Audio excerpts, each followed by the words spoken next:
شادی کے لیے کوئی اچھا عمل بتائیے, اچھے شوہر ملنے کے لیے کوئی دعا یا وظیفہ. یہ کسی خاتون نے سوال پوچھا ہے. دیکھو میری عادت ہے میں صحیح جواب دیتا ہوں ٹھیک ہے نا, میری عادت ہے کہ میں کوشش کرتا ہوں کہ سیاسی جواب نہ دوں, جو بات صحیح ہے وہ کر دوں. تو یہ جو آج کل خواتین کی شادی نہیں ہو رہی, اس کا حل یہ نہیں ہے کہ خواتین وظیفے پڑھنا شروع کر دیں. میں ایک دفعہ مسجد میں تھا, وہاں تو ایک خاتون نے وقت لیا کہ ملنا چاہتی ہوں, بہت بڑا مسئلہ ہے, اپنی بیٹی کو بھی لانا چاہتی ہوں, اس کے رشتے نہیں ہو رہا ہو, یہ بہت پریشان تھی. میں ٹائم نہیں دیتا کسی کو, لیکن اتنا زیادہ بیچاری پریشان تھی تو وہ آ گئی. وہ جب گھر میں آئی ہیں تو میں نے بٹھایا ان کو, میں نے کہا جی فرمائیے. تو انہوں نے کہا میری یہ بیٹی ہے, اس کی عمر ہو گئی 30 سال اور رشتے نہیں ہو رہے, بہت پریشان ہوں, کسی نے جادو کر دیا, کسی نے یہ کر دیا, کسی نے وہ کر دیا. میں نے کہا کہ آپ کی لڑکی کی یعنی ایجوکیشن کیا؟ انہوں نے بتایا ایم اے کیا ہوا اس نے. تو میں نے اس خاتون لڑکی سے, پردے میں تھی وہ, کہیں ایسا نہ ہو میرے خلاف ایک کلپ ابھی چلا دیں, کہ وہ پردے میں تھیں دونوں, نہیں بھی ہوتی تو یہ ان کی ہیڈ ایک ہے. اگر پردے میں نہیں آتی تو وہ ان کے خلاف کلپ چلانا چاہیے تھا, مولوی صاحب کے خلاف کلپ کی پھر بھی کوئی سمجھ میں آ رہی ہے نا بات. تو یہ بعض دفعہ ایسا ہوتا ہے بے پردہ خاتون کوئی مولوی صاحب کے سامنے آ کے بیٹھ گئی, اب فوراً لوگ نے کیا کر دیا, کلپ بنا کے یوٹیوب پہ ڈال دیا, وہ بیٹھے. بھائی اس کے خلاف کلپ بنا کے ڈالو کہ وہ کسی مرد کے سامنے بے پردہ ہو کے کیوں بیٹھی ہے, ٹھیک ہے نا. مرد کو پردہ کرنے کا حکم نہیں ہے, پردہ عورت کا حکم ہے. تو وہ میں نے ان سے, ان کی جو بچی تھی نا, میں نے ان سے کہا آپ نے ایم اے کیا ہوا, ماشاءاللہ آپ پڑھی لکھی ہیں. تو میں نے ان کو ایک مثال دی, میں نے کہا مجھے ایک بات بتائیں کہ ایک آدمی میرے پاس آتا ہے اور مجھ سے کہتا ہے یہ دروازہ بند کر دینا, یہیں سے میری اسپیکر میں آواز ریپیٹ ہو کے آ رہی ہے, تو وہ تھوڑی سی کنفیوز ہو رہا ہوں.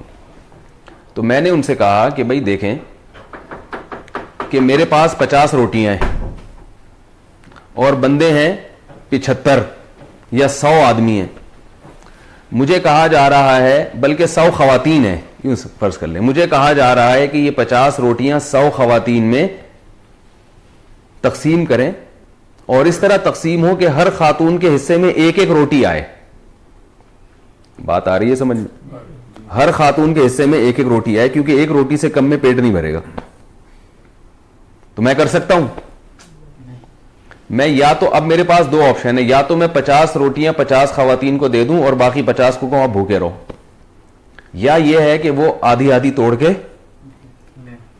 کیا خیال ہے بھائی, ایک روٹی میں 2 خواتین, بول لینا کوئی گورنمنٹ کی طرف سے پابندی نہیں ہے, ایک روٹی میں 2 خواتین شریک ہو جائیں.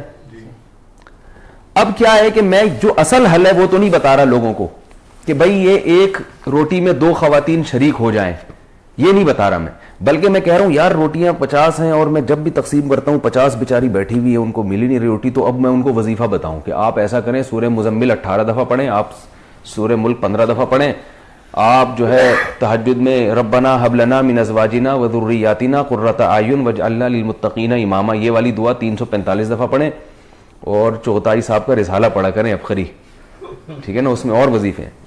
تو یہ کوئی کامن سینس کی بات ہوگی؟ بھائی ہے ہی نہیں. جب ہے ہی نہیں تو کہاں سے وہ ڈیوائیڈ ہو جائے گا؟ حل یہی ہے کہ اس ایک روٹی میں 2 خواتین بولیں بھائی شریک ہو جائے. تو مسئلہ یہ ہے کہ مرد جو ہے نا, مرد ان نالائقوں نے نکاح کرنا چھوڑ دیے ہیں, دیر سے نکاح کرتے ہیں, عیاشی مردوں میں بڑھ رہی ہے. جو نکاح کرنے والے مرد ہیں وہ معاشرے میں تھوڑے ہیں. سمجھ میں آ رہی بات؟ ورنہ زنا اتنا پھیل گیا ہے, دوستیوں کا ماحول اتنا زیادہ ہو گیا ہے کہ انہوں نے نکاح کرنا مردوں نے, آپ جائیں نا, میں تو جانتا ہوں 40 50 سال عمر ہو گئی نکاح نہیں کرتے. اور جو نکاح کے لائق ہیں وہ بھی سارے, یعنی جو نکاح کرنا چاہتے ہیں وہ بھی سارے نکاح کے لائق نہیں ہیں, بے روزگار ہیں, کوئی سٹا لگا رہا ہے, کوئی گٹکے کھا رہا ہے, کوئی جو ہے نا صحیح طبیعت کا آدمی نہیں ہے. جبکہ خواتین میں برائیوں کا ریشو کم ہے. چرسی ہیروئن چی عورتوں میں ہوتے ہیں مردوں میں ہوتے ہیں؟ کیا خیال ہے؟ بے روزگاری یہ عورت کے حق میں عیب نہیں ہے, مرد کے حق میں عیب ہے بے روزگار ہونا. عورت کا تو کوئی عیب نہیں ہے, تو جو بے روزگار آدمی ہے وہ بھی نکاح کے قابل نہیں ہوتا. تو تھوڑے لوگ ہیں جو نکاح کے قابل ہیں, اس لیے خواتین کے لیے رشتوں میں مشکلات پیش آ رہی ہیں. تو اس کا اصل حل وہی ہے جو بڑا کڑوا لگتا ہے لوگوں کو, کہ بھئی ایک اچھے مرد پہ ایک عورت قبضہ نہ کرے, بلکہ وہ کوئی دوسری عورت, ایک مرد جو ہے ایک سے زیادہ عورتوں کو اپنے نکاح میں لے لے جو ذمہ دار اور سمجھدار مرد ہیں, پھر وہ برابری بھی کرے, حقوق بھی کرے. بہت سے لوگ کہتے ہیں مرد ذمہ دار نہیں ہے, تو بھائی کیا سارے غیر ذمہ دار ہیں؟ کچھ تو ہوں گے نا جو ذمہ دار ہوں گے. تو یہ جیسے لڑکی والے پہلی شادی کے لیے لڑکے کو پرکھتے ہیں کہ یہ ذمہ دار ہے یا نہیں ہے, تو ایسے ہی دوسری شادی کے لیے بھی وہ پرکھ سکتے ہیں کہ یہ ذمہ داری نبھائے گا یا نہیں نبھائے گا. اور جیسے پہلی شادی میں سلیکشن میں غلطی ہو سکتی ہے, ایسے ہی دوسری میں بھی غلطی ہو سکتی ہے, لیکن اس غلطی کے ڈر سے یہ نہیں کیا جاتا کہ نکاح ہی ختم کر دیا جائے. بعض دفعہ ایسے ہوتا ہے کہ نکاح کا پیغام آیا, آپ نے خوب اچھی طرح چھان پھٹک کے دیکھا بھائی یہ بڑا ذمہ دار ہے, لیکن بعد میں کیا نکلتا ہے وہ نالائق. تو اب یہ تھوڑی کہا جاتا ہے کہ یہ نکاح کرنا ہی نہیں چاہیے, بھائی اتفاق سے غلطی ہو گئی تو اب دوبارہ تلاش کرنے کی کوشش کرتے ہیں. ایسے ہی یہ بھی ہوتا ہے کہ بعض دفعہ ایسا ہوتا ہے کہ دوسری کے لیے کسی مرد نے نکاح کا پیغام بھیجا, آپ سمجھے کہ ذمہ دار ہے, لیکن بعد میں کیا نکلا غیر ذمہ دار. تو اب اس کا یہ مطلب نہیں ہے کہ سبھی پہ فتویٰ لگا دیا جائے. تو اصل حل شریعت نے اور اسلام نے یہ بتایا جو میں عرض کر رہا ہوں. تو جب تک اس کو معاشرے میں فروغ نہیں دیں گے, خواتین کی مشکلات حل نہیں ہوں گی. آپ عربوں میں جا کے دیکھ لو, پہلے تو عربوں میں یہ تصور نہیں تھا سعودی عرب میں کہ کوئی خاتون کی عمر زیادہ ہو جائے یا وہ بیوہ ہو دوبارہ شادی نہ ہو. اب سعودی عرب میں اتنے مسائل کھڑے ہو گئے ہیں, لڑکیوں کی عمریں نکلتی چلی جا رہی ہیں. عربوں میں ایسا ہو گیا ہے, حالانکہ یہاں تو جہیز کا رواج بھی نہیں ہے. تو یہ پوری دنیا میں ایک المیہ بن چکا ہے, اس لیے کہ مردوں میں عیاشی بڑھ رہی ہے, زنا پھیل رہا ہے, لڑکیوں سے دوستیوں کا رواج بڑھ رہا ہے, طلاقوں کا ریشو بڑھتا چلا جا رہا ہے. تو ذمہ دار آدمی مارکیٹ میں کم نہیں ہے, شارٹ ہیں. مارکیٹ میں کیا ہو رہے ہیں, شارٹ بھی ہیں اور مہنگے ہوتے جا رہے ہیں. جو چیز مارکیٹ میں شارٹ ہوتی ہے وہ کیا ہوتی ہے, مہنگی ہوتی ہے. تو مہنگے ہوتے جا رہے ہیں. تو جب مہنگے ہوتے جا رہے ہیں تو ان کے نخرے بڑھے.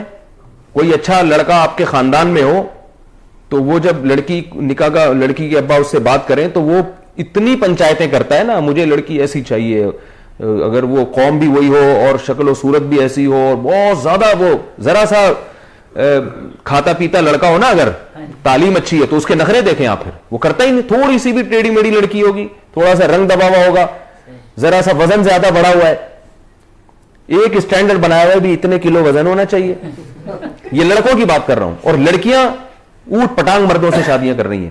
میں نے سینکڑوں نکاح پڑھائے ہیں, آپ یہ نہ سمجھے کہ میں ہوائی باتیں کر رہا ہوں. سینکڑوں نکاح پڑھائے ہیں. بڑی اچھی اچھی خاندان کی لڑکیاں, جب نکاح پڑھاتا ہوں تو دولہا دیکھ کے میں ڈر جاتا ہوں کہ یار اس کے اتنے اچھے خاندان کی لڑکی کا نکاح اس مکھنچو سے ہو رہا ہے. اس شکل سے لگ رہا ہوتا ہے لڑکا کہ یار یہ, لیکن لڑکی والے کیا ہوتے ہیں, مجبور ہوتے. کم عمر لڑکیوں کی شادیاں بڑی بڑی عمر کے لڑکوں سے ہو رہی ہیں. پڑھی لکھی لڑکیوں کی شادیاں بالکل جاہل لڑکوں سے ہو رہی ہیں. ڈاکٹر لڑکی کا نکاح میں نے پڑھا ہے میٹرک پاس سے, کیونکہ لڑکی والے مجبور تھے, یار لڑکی کی عمر نکلی جا رہی ہے, کیا کریں, رشتہ ہی نہیں مل رہا, رشتہ ہی وظیفے پڑھ لیے. تو پھر ایک رشتہ آیا میٹرک والے کا, تو مجھ سے مشورہ نہیں لگے. میں نے کہا بھائی گھر بٹھا لو, مگر کوئی جوڑ نہیں بنتا ہے. میٹرک بھی شاید زیادہ کہہ دیا, 8ویں پاس تھا وہ. پاس بھی پتہ نہیں کیسے ہوا, آپ کو پتہ ہے پاکستان میں پاس ہونے کے لیے کوئی, تو مجبوراً کیا انہوں نے. کیا ہوا, تھوڑے دنوں میں طلاق ہو گئی. طلاق کیوں ہوئی ہے کہ وہ لڑکی کے پیسے پہ نظر کی کہ ڈاکٹر ہے تو ہمارا بچہ تو کچھ کر نہیں سکا, تو بہو کما کے کھلائے گی, ڈاکٹر ہے. تو ظاہر ہے یہ بے جوڑ کی شادی ہوئی نا, بے جوڑ کا نکاح ہوا. تو وہ جب نہیں کھلا رہی ہے, وہ اس کو عورت کو یہ احساس ہوتا ہے میں کیوں کھلاؤں بھائی, یہ کیا پورے. پھر ایسے ایسے نالائق خاندان ہیں کہ لڑکی شوہر کو پال رہی ہے. یہ سب میرے مشاہدے کی باتیں کر رہا ہوں میں, ہوائی اخباری رپورٹیں نہیں پیش کر رہا, مشاہدے کی باتیں کر رہا ہوں کہ لڑکی اپنے شوہر کو بھی کھلا رہی ہے اور بالآخر پھر دیور کو بھی کھلا رہی ہے, ساس سسر کو بھی کما کما کے کھلا رہی ہے. تو ایسے ایسے آپ دیکھیں یہ کلچر ہمارا بنتا چلا جا رہا ہے. تو اس لیے جو گراؤنڈ ریئلٹی ہے نا, اس سے آپ آنکھیں بند کریں گے تو آپ, جیسے وہ کبوتر جو ہے نا بلی کو دیکھ کے آنکھیں بند کر لیتا ہے, وہ یہ سمجھتا ہے کہ جیسے مجھے بلی نظر نہیں آ رہی, اب بلی کو بھی میں نظر نہیں آ رہا ہوں گا. تو یہ کبوتر کی بھول ہے بھائی, آپ کی آنکھیں بند کرنے سے دنیا اندھیری نہیں ہو جاتی, باقی سب ویسے ہی ہوتا ہے جیسا ہو رہا ہے. پھر بھی بہرحال دعا کرنا چاہیں کوئی رشتے کے لیے تو ربنا هب لنا من ازواجنا وذریاتنا قرۃ اعین واجعلنا للمتقین اماما. یہ دعا تینوں مقاصد کے لیے استعمال ہو سکتی ہے. کوئی لڑکا اس کی شادی نہیں ہو رہی, وہ بھی یہ دعا پڑھ سکتا ہے. کوئی لڑکی اس کی شادی نہیں ہو رہی, اس کے والدین یا وہ لڑکی بھی یہ دعا پڑھ سکتی ہے. ہر نماز کے بعد پڑھ لیں یا چلتے پھرتے پڑھ لیں. اور جس کی ہو گئی, جس بندے کی ہو گئی مگر اس کو احساس ہوا کہ نہیں ہونی چاہیے تھی, ٹھیک ہے نا, یعنی ایسی بیوی ملی بد اخلاق تو وہ بھی یہ پڑھ سکتا ہے کہ اللہ میری آنکھوں کی ٹھنڈک بنا دے اس کو. اور جس خاتون کی شادی ہو گئی وہ شوہر نالائق نکلا تو وہ بھی یہ دعا پڑھ سکتی ہے شوہر کو لائق بنانے کے لیے. پھر نکاح ہو گیا اولاد نہیں ہو رہی اس کے لیے بھی یہ دعا ہے, اور اولاد ہو گئی مگر نالائق اولاد ہے تو اس کے لیے بھی یہ دعا ہے. بڑی زبردست دعا ہے, یہ یاد کر لیں. سورہ فرقان کے آخری رکوع میں ہے ربنا, ابھی نہ دہرائے میں صرف ترجمہ بتاتا ہوں, ربنا حب لنا من ازواجنا, اے اللہ ہمیں ہمارے ازواج کی طرف سے. ازواج کا جو لفظ ہے یہ بیوی کے لیے بھی استعمال ہوتا ہے اور شوہر کے لیے بھی استعمال ہوتا ہے. یعنی عورت ازواج کہے گی تو شوہر کے لیے استعمال ہوگا, اور شوہر کہے گی یہ دعا مانگے گا تو کس کے لیے؟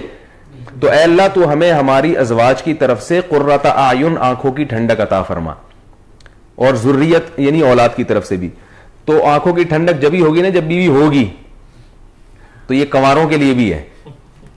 اور شوہر آنکھوں کی ٹھنڈک جب بنے گا جب عورت کا شوہر ہوگا, تو یہ یعنی شوہر کی ملنے کے لیے بھی اچھی دعا ہے. اور پھر شوہر نالائق ہے تو اس کو آنکھوں کی ٹھنڈک اللہ بنا دے, اس کے لیے بھی ہے. پھر اس میں ذریات نیک یعنی اولاد کے لیے بھی ہے کہ اولاد کو بھی آنکھوں کی ٹھنڈک بنا. تو اولاد ہوگی تو آنکھوں کی ٹھنڈک بنے گی نا, تو اولاد ہونے کی بھی دعا ہے. اور اولاد اگر بگڑی ہوئی ہے جو آنکھوں کی ٹھنڈک نہیں ہے, آنکھوں میں اسے دیکھ کے مرچیں لگنا شروع ہو جاتی ہیں, ٹھیک ہے نا, ایسا نالائق اولاد ہے, تو اس کے لیے بھی ہے یہ دعا. تو اس لیے یہ سورہ فرقان کی دعا ہے, آخری رکوع میں ہے ربنا حب لنا من ازواجنا وذریاتنا قرۃ اعین واجعلنا للمتقین اماما. اور اس میں کیا ہے, اے اللہ ہمیں متقین کا امام بنا دے. اس کا کیا مطلب, ہمارے ماتحت جتنے ہوں سب نیک پرہیزگار ہوں, کیونکہ ہر ایک کے ماتحت کوئی نہ کوئی ہوتا ہے. تو ماں باپ کے ماتحت کیا ہوتی ہے, اولاد ہوتی ہے. تو اللہ ہمیں پرہیزگاروں کا امام بنا, یعنی ہماری اولاد کو کیا بنا دے, نیک بنا دے. شوہر کہہ رہے میری زوجہ کو کیا بنا دے, نیک بنا دے. تو یہ ساری اس بڑی جامع دعا ہے, اس لیے اس دعا کو مانگنا چاہیے.